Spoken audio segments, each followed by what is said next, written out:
L'équipe d'Hérémence Tourisme est partie à la découverte des cabanes de montagne du Val d'Hédis, Prat-Fleury, La Barma, Les Écoulées et Esserts.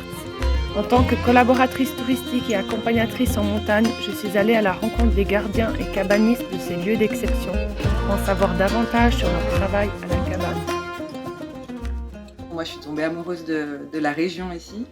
Après, ça a surtout été un rêve et puis une idée qui m'est restée dans la tête. Ça a été fait un peu par hasard et puis on a osé faire les démarches. On s'est dit qu'il fallait jamais regretter. Donc voilà, maintenant on a repris la cabane de Prat-Fleury et c'est parti pour l'aventure.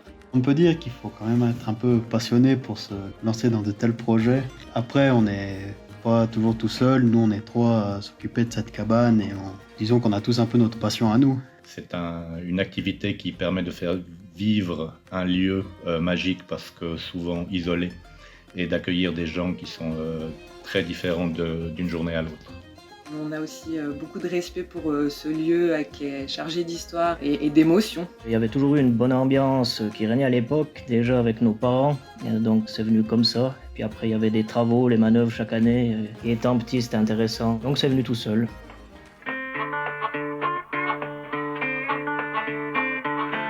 Disons une cabane quand même assez chaleureuse, facile d'accès. À peu près 15 places quand il n'y a pas de gardien présent sur place et un peu moins d'une quarantaine quand il y a un gardien présent le week-end. Atypique.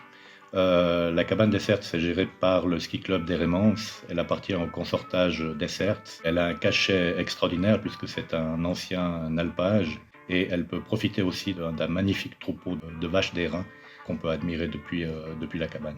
Alors bien située, avec un itinéraire relativement facile et accueillante, car elle a quand même un espace, ça reste un espace d'une pièce à l'intérieur, donc ça permet de contenir la vie et la bonne ambiance tout au même endroit.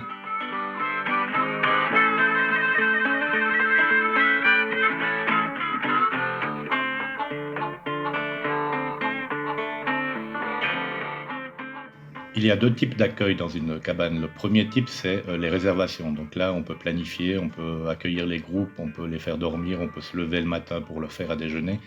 Et puis l'autre type d'accueil, c'est le passage. Et c'est ça qui est fantastique parce qu'on trouve dans le passage des personnes qui viennent énormément de mentalités différentes, énormément de nationalités différentes, et c'est ça qui fait toute la richesse d'une journée de cabaniste. S'occuper un peu des personnes qui passent, servir l'apéro de temps en temps aux personnes. Enfin, vraiment bien accueillir les gens, un peu entretenir la cabane.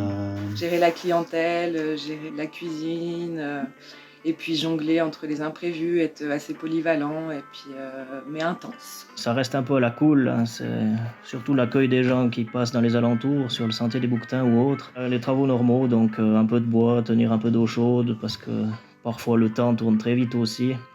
Mais c'est surtout le rôle d'accueil des personnes qui sont dans les alentours.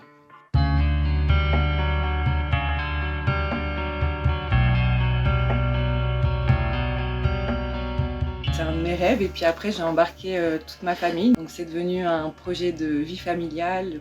Je pense qu'il faut oser sortir de sa zone de confort. Dans un lieu isolé, dans un lieu un peu sauvage, dans un lieu où on va rencontrer des personnes qu'on ne connaît pas, où on va partager. Et c'est quelquefois rébarbatif pour certaines personnes. Mais après avoir côtoyé des gens qui l'ont fait pour la première fois, tous ont dit qu'ils allaient le refaire avec grand plaisir. C'est facile et avec cette cabane, on a l'impression quand même d'être en montagne car on a, du côté de la vue, on n'a ni route ni autre chose, un petit bout du lac. Donc avec l'itinéraire facile, on a un espace où on a l'impression d'être vraiment en montagne. On peut dire que s'il veut vraiment passer un bon moment de convivialité, puis bien rire, chanter, puis bien boire un verre, il peut venir sans autre. Je m'y vois comme un havre de paix ressourçant où quand je redescends, je suis vraiment apaisée et puis et je me sens bien.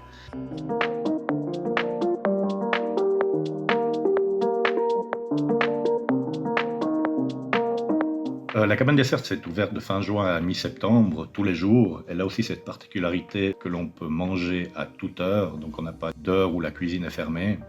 Et puis, elle a cette particularité d'avoir des gardiens différents à peu près chaque semaine, ce qui est un gros avantage parce que la cuisine n'est jamais la même.